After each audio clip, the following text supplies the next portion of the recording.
حوالہ آپ نے یوسف کی زندگی کے بارے میں بھی تلاوت سنی ہے کہ جب اس نے اپنے آپ کو اپنے بھائیوں پہ ظاہر کیا جنہوں نے اسے بیچ دیا تھا اور جنہوں نے اس کے ساتھ برا سلوک کیا تھا، اور ہم دیکھتے ہیں کہ کیسے یوسف نے اپنے بھائیوں کو معاف کیا ہے۔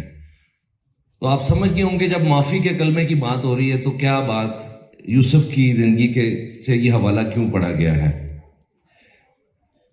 کچھ باتیں جو بہت ضروری ہیں کہ جب آپ خاص طور پر اس معاشرے میں جی رہے ہیں تو ہر وقت سوالات آپ سے کیے جاتے ہیں، اور جو میجر سوال ہے سب سے وہ یہ ہے کہ بائبل مقدس وہ خدا کا لا تبدیل کلام ہے یا نہیں ہے۔ کیونکہ اگر ہم غور کریں، اگر مثال کے طور پر کوئی آپ سے کہتا ہے کہ یسوع مسیح خدا کا بیٹا، اس کو آپ کیوں کہتے ہیں، تو ظاہری بات ہے ہم اسی لیے کہتے ہیں کیونکہ بائبل ہمیں بتاتی ہے۔ اگر سوال کیا جاتا ہے کہ خدا کی ذات میں 3 شخصیتیں، باپ، بیٹا، روح القدس، یہ کیسے آپ کہتے ہیں، تو اس کا بھی فائنل جواب تو یہی ہے کہ بائبل ہمیں یہی بتاتی ہے۔ تو جب یہ کہا جاتا ہے کہ سب سے اس لحاظ سے سب سے میجر کوسچن جس کا جواب ہمارے پاس ہونا چاہیے اور ثبوت ہونا چاہیے، وہ یہی ہے کہ بائبل نہیں بدلی، بائبل خدا کا لا تبدیل کلام ہے۔ اس بات کو ذہن میں بٹھا لیں کہ ہر بات کا پہلا جواب آپ نے یہی دینا ہے کہ بائبل مجھے یہ بتاتی ہے، اور پھر یہ سوال سب سے اہم بن جاتا ہے کہ بائبل جو کہا جاتا ہے کہ بدل گئی ہے، کیا وہ واقعی نہیں بدلی؟ کیونکہ ہم اپنے ایمان اور اپنی زندگی کے تجربے سے تو جانتے ہیں، یہ مجھے کسی کو یہاں قائل کرنے کی ضرورت نہیں کہ بائبل نہیں بدلی، آپ سب جانتے ہیں کیونکہ آپ کی زندگی میں یسوع مسیح ظاہر ہوا ہے، جو بائبل نے ہمیں بتایا وہ ایسا ہی ہو چکا ہے آپ کی زندگی میں۔ تو آپ اپنے اندر اس چیز کی زیادہ ضرورت شاید محسوس نہیں کرتے، کیونکہ ایک طویل عرصے سے آپ خداوند کا اور بائبل کا تجربہ کر رہے ہیں، تجربے سے جان رہے ہیں۔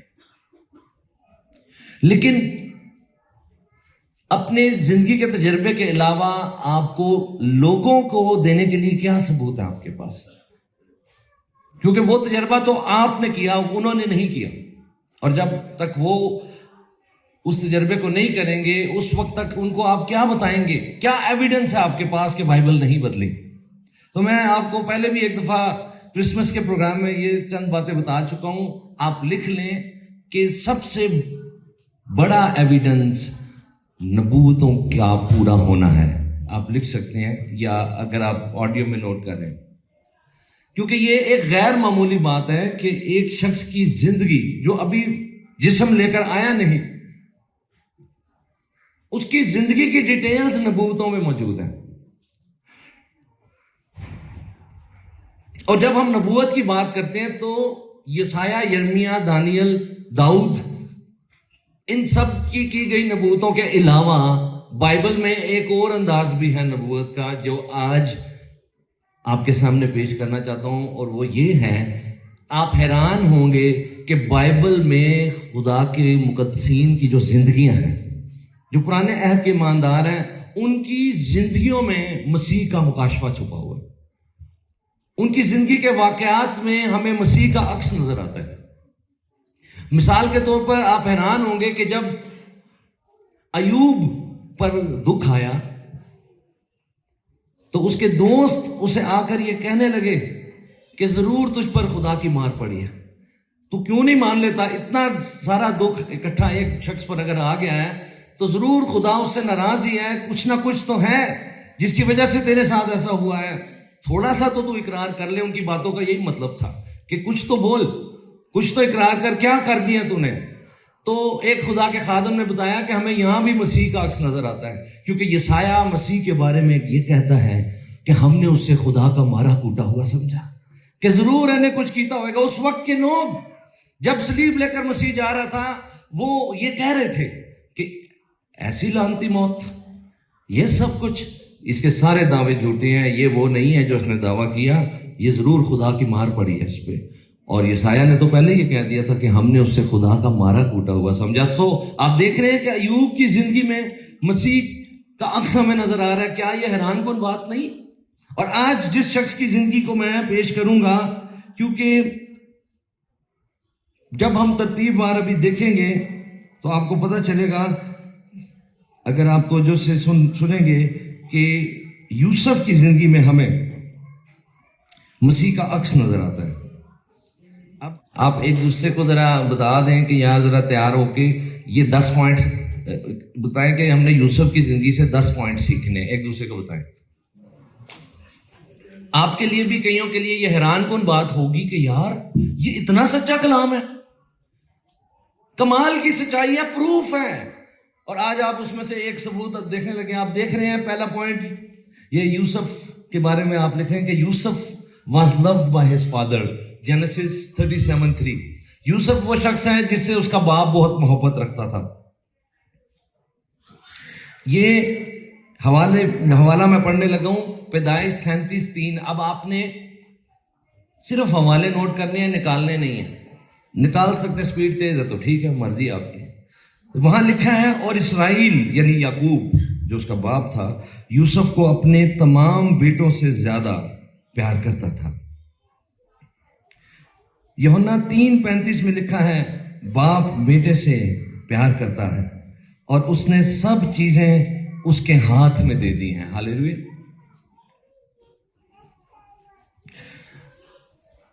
نوٹ کریں سب چیزوں میں کیا کیا ہے جو بیٹے کے ہاتھ میں باپ نے دے دیا ہے. آپ جانتے ہیں ابھی آپ ایک زبور گا رہے تھے, دائم یہوہ یا رب قائم ہے تخت تیرا, تو واسطے نیا دے تخت اپنا ہے بچھایا. یہ پنجابی گوڑی پنجابی ہے. اس آسان اردو میں آپ یہ گا رہے تھے کہ اے یہوہ تو نے عدالت کے لیے اپنا تخت لگا لیا ہے اور تو راستی سے سب قوموں کی عدالت کرے گا اور تیرا بادشاہی کا تخت بھی ہمیشہ تک قائم رہے گا. یہ ایک میجر خدا کا کام ہے جو خدا کی ذات ہی کر سکتی ہے کہ سب اینڈ ٹائم میں سب قوموں کی عدالت جب ہوگی تو وہ خدا کی ذات ہی کر سکتی ہے. اور آپ جانتے ہیں ہمارا خدا خدائے ثالوث ہے اور باپ بیٹے سے اس قدر محبت رکھتا ہے کہ اس نے عدالت کا سارا کام بیٹے کے سپرد کر دیا ہے. اسی لیے آپ گا رہے تھے تو راستی سے سب قوموں کی عدالت, دنیا دا تو کرے گا انصاف سچا. یار یہ مسیح کی بابت داؤد میں لکھا ہے کہ اے یہوہ تیرا تخت ابد تک ہے,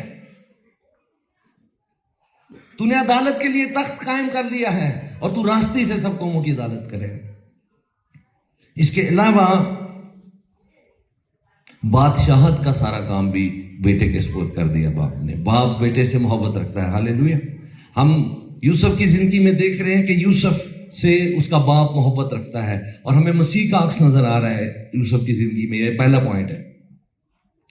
یسایہ نے بتایا کہ وہ جو بیٹا بخشا گیا ہے اس کا نام عجیب مشیر, خدائے قادر, ابدیت کا باپ اور سلامتی کا شہزادہ ہوگا اور اس کی سلطنت کے اقبال کی کچھ انتہا نہ ہوگی. وہ داؤد کے تخت پر اب سے اب تک سلطنت کرے گا. ہاللیلویا. ایک ایسی بادشاہی ابھی آپ گا رہے تھے گیت میں دنیا میں آ رہی ہے. 2 بادشاہتیں آ رہی ہیں آخری, سیکنڈ لاسٹ بادشاہت مخالف مسیح کی ہے. یہ بھی پوری دنیا پر ہوگی مگر یہ بھی ختم ہو جائے گی. مگر اس کے بعد آخری بادشاہت جو آ رہی ہے وہ مسیح کی بادشاہت ہے.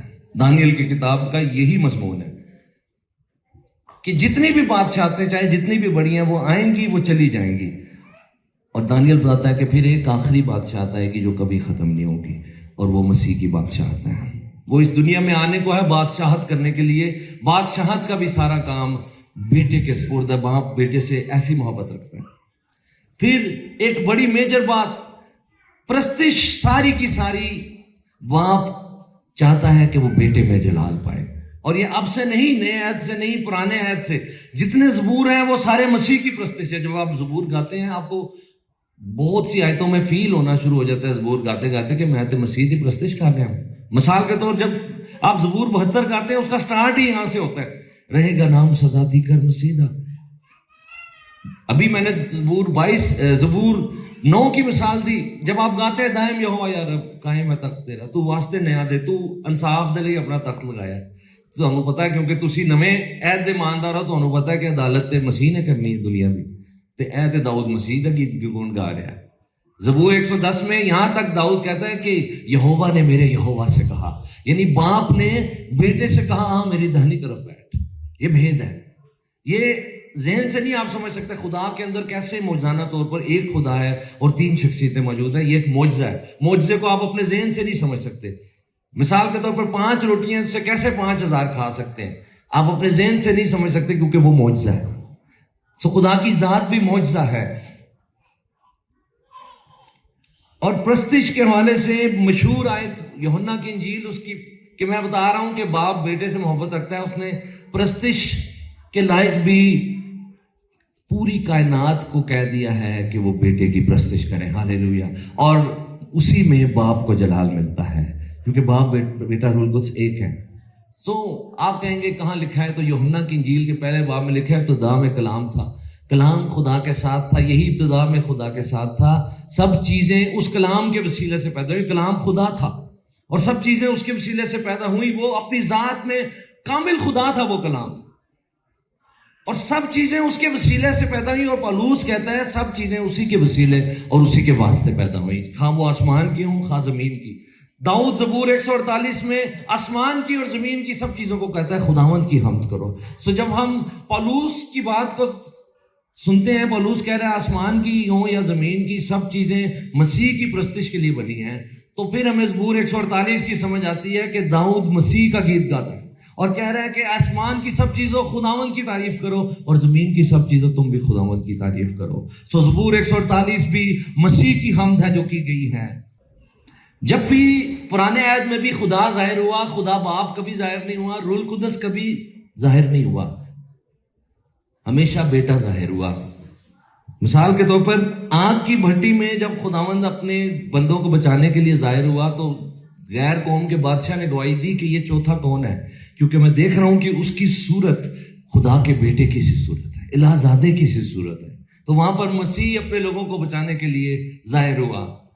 وجہ یہ ہے کیونکہ خدا باپ چاہتا ہے کہ جتنی اس کی مخلوق جس میں انسان بھی شامل ہیں وہ بیٹے سے کنیکٹ ہوں, اور بیٹے سے کنیکٹ اس کلام سے جو خدا کا زندہ کلام ہے اس کی پرستش کرتے ہوئے وہ خدا باپ سے کنیکٹ ہوں اور روح القدس سے کنیکٹ ہوں. ہاللیلویا.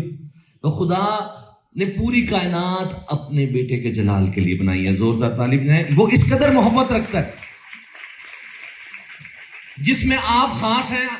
ساری کائنات اس یسوع مسیح کی مخلوق ہے کیونکہ اسی کے وسیلے بنی ہے, مگر آپ اس کی مخلوق بھی ہیں اور اس کی دلہن بھی ہیں. آپ ہیں جسے اس نے اپنے خون سے خریدا ہے, آپ ہی ہیں جو اس کے خون خریدے ہیں.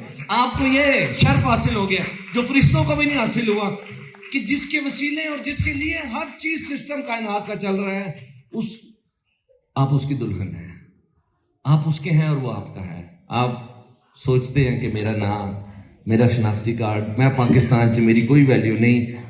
اتنے تہاڈی ویلیو ہوئے نہ ہوئے, کائنات سے تہاڈی بڑی ویلیو ہے. کائنات کا ہر ذرہ جانتا ہے کہ کائنات کا جو شہزادہ ہے اس کی ایک ہی دلہن ہے اور وہ اس کی کلیسیا ہے جو ابھی زمین پر اس کی پرستش کرتی ہے, مگر انتظار میں ہے کہ وہ ظاہر ہو تو روبرو اس کی پرستش کی جائے. باپ بیٹے سے ایسی محبت رکھتا ہے کہ اس نے سب کچھ بیٹے کے سپرد کر دیا ہے, پرستش بھی, عدالت بھی, بادشاہت بھی.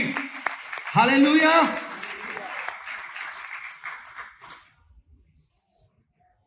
لیکن اب غور کریں یوحنا 3:16 پر تو آپ کانپ جائیں گے, آپ کی روح کانپ جائے گی. تھیولوجین یہ بات کرتے ہیں کہ غور کرو کہ جس کے لیے پوری کائنات کا ہر سسٹم جس کی پرستش کے لیے بنا, جس کی محبت میں بنایا خدا باپ نے, اسی کو اس نے آپ کے لیے دے دیا. کیونکہ یوحنا 3:16 میں لکھا ہے کیونکہ خدا نے دنیا سے ایسی محبت رکھی کہ اس نے اپنا اکلوتا بیٹا بخش دیا. وہ جس سے اس نے اس قدر محبت کی اسے آپ کے لیے دے دیا. امیجن کریں آپ کو خدا نے کتنا بھاؤ دیا, آپ کو کتنی ویلیو دی ہے کہ جس کے لیے سب کچھ, جس کے وسیلے سب کچھ, عدالت کا کام جس کے سپرد, بادشاہت جس کی, سب کچھ جس کا, آسمان زمین کی چیزیں جس کی پرستش کے لیے بنا ڈالی, اس کو دے دیا, بخش دیا آپ کو بچانے کے لیے. یہی حل تھا کیونکہ خدا کو ظاہر ہونا تھا اور خدا باپ اور روح القدس ظاہر نہیں ہو سکتے تھے, صرف بیٹا ظاہر ہو سکتا تھا اور وہی ظاہر ہوا. صلیب پر خدا کی محبت ظاہر ہوئی اور اس نے ہمیں بچا لیا. زوردار تعریف دیں اس کے جلال کے لیے. ہاللیلویا. Joseph was loved by his father. باپ بیٹے سے محبت رکھتا ہے. ہمیں مسیح کا عکس نظر آ رہا ہے. دوسرا پوائنٹ, اگلی slide. Joseph was hated by his brothers. Yusuf, اس کے بھائیوں نے اس سے نفرت کی. پیدائش 37:3 سے 3 اور 8 آیت. اس کے بھائیوں نے دیکھا کہ ان کا باپ اس کے سب بھائیوں سے زیادہ اسی کو پیار کرتا ہے, سو وہ اس سے بغض رکھنے لگے اور ٹھیک طور سے بات بھی نہیں کرتے تھے. تب اس کے بھائیوں نے اس سے کہا کہ کیا تو سچ مچ ہم پر سلطنت کرے گا یا ہم پر تیرا تسلط ہوگا؟ اور انہوں نے اس کے خوابوں اور اس کی باتوں کے سبب سے اس سے اور بھی زیادہ بغض رکھا. یوسف کے بھائیوں نے اسے بغض رکھا, اس سے نفرت کرتے تھے. یوحنا 12:19 میں اسی طرح مسیح کے بارے میں لکھا ہے. پس فریسیوں نے آپس میں کہا, سوچو تو تم سے کچھ نہیں بن پڑتا, دیکھو جہان اس کا پیرو ہو چلا. وہ بغض فریسی اس سے کر رہے ہیں, وہ مذہبی لیڈر جو اصل میں یسوع کے بھائی ہیں, وہ کیسا بغض رکھ رہے ہیں. متی 27:18 میں لکھا ہے, پس جب وہ یعنی فریسی اکٹھے ہوئے تو پلاطوس نے ان سے کہا, تم کسے چاہتے ہو کہ میں تمہاری خاطر چھوڑ دوں, برابا کو یا یسوع کو جو مسیح کہلاتا ہے؟ کیونکہ پلاطوس کو معلوم تھا کہ انہوں نے اس کو حسد سے پکڑوایا ہے. جیسے یوسف کے بھائی اسے حسد کرتے تھے, ویسے ہی یہاں لکھا ہے کہ پلاطوس جانتا تھا کہ انہاں لوکاں نے اپنے بھرا نو جڑا مسیح ہے انہوں حسد دی وجہ تو حسد سی انہاں دے اندر کہ اے کیوں مقبول ہے بہت زیادہ. اسی طرح انہوں نے مسیح کو پکڑوایا اس حسد. تیسرا پوائنٹ, تیسری سلائڈ. اگلی مماثلت یہ ہے یوسف کی اور مسیح کی, اور میں نے آپ کو بتایا کہ یہ حیران کن بات ہے کہ ایک شخص کی زندگی کے واقعات میں مسیح کا عکس ہونا. یہ کیسا نبوتی کلام ہے, ہاللیلویا, یہ کیسا سچا کلام ہے. تیسری بات, Joseph was planned to be killed by his brothers. Yusuf کے قتل کا منصوبہ بنایا اس کے بھائیوں نے, جو کہ پیدائش 37 باب 19 آیت میں ہے. اور جو ہی انہوں نے اسے دور سے یعنی یوسف کو دور سے دیکھا تو پیشتر اس سے کہ وہ نزدیک پہنچے اس کے قتل کا منصوبہ باندھا اور آپس میں کہنے لگے, دیکھو خوابوں کا دیکھنے والا آ رہا ہے, آؤ اب ہم اسے مار ڈالیں اور کسی گڑھے میں ڈال دیں اور یہ کہہ دیں کہ کوئی برا درندہ اسے کھا گیا, پھر دیکھیں گے کہ اس کے خوابوں کا کیا انجام ہوتا ہے. آؤ ہم اسے مار ڈالیں. متی کی انجیل میں لکھا ہے, جب یسوع نے ایک بیمار کو جو مفلوج تھا شفا دی, 3 باب کی 6 آیت. پھر فریسی فی الفور باہر جا کر ہیرودیوں کے ساتھ اس کے برخلاف مشورہ کرنے لگے کہ اسے کس طرح ہلاک کریں. یوحنا 5:18 سن رہے ہیں آپ؟ اس سبب سے یہودی اور بھی زیادہ اسے قتل کرنے کی کوشش کرنے لگے کہ وہ نہ فقط سبت کا حکم توڑتا ہے بلکہ خدا کو خاص اپنا باپ کہہ کر اپنے آپ کو خدا کے برابر بناتا ہے. اس بات سے وہ اسے قتل کرنے کی کوشش کرنے لگ گئے. جیسے یوسف کے بھائی جیلسی کی وجہ سے اسے قتل کرنا چاہتے تھے, ویسے ہی یہ فریسی جو یسوع کے بھائی تھے اسے قتل کرنے کا منصوبہ بنا رہے ہیں. چوتھا point, Joseph knew and exposed evil deeds of his brother. Yusuf اپنے بھائیوں کی حرکتیں جانتا تھا, ان کی زندگیوں کو جانتا تھا, پر ہماں نوں پتا ہوندا ہے ماں پیو کولوں لکدے نے, پر نکے بھن بھرا جڑے ہوندے نے انہاں کولوں کہندے او اینوں تے سی ایدی خیر ہے, اس کے آگے ہی سب کچھ وہ کرتے رہتے تھے. وہ جانتا تھا اور وہ ان کے برے کام اپنے باپ پر ظاہر کر دیتا تھا. یہ ہے اس پوائنٹ کا مطلب. لکھا ہے وہ یہ پیدائش 37:2 میں لکھا ہے کہ یوسف ان کے برے کاموں کی خبر باپ تک پہنچا دیتا تھا. تو مسیح اسی طرح پیدائش 37:12 سے 14 میں یوسف کے بارے میں لکھا ہے, اس کے بھائی اپنے باپ کی بھیڑ بکریاں چرانے شکم کو گئے.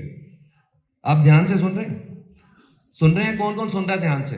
ہاتھ ہلا دیں, نہ لا لے کو نہیں مارو کہ سن رہے کہ نہیں. چوتھا پوائنٹ کیا ہے کہ Joseph knew and exposed evil deeds of his brothers. اپنے بھائیوں کے برے کام یوسف جانتا تھا اور وہ باپ کو بتا دیتا تھا. تو حوالہ میں نے پڑھا ہے پیدائش 37 میں لکھا ہے, اس کے بھائی اپنے باپ کی بھیڑ بکریاں چرانے شکم کو گئے.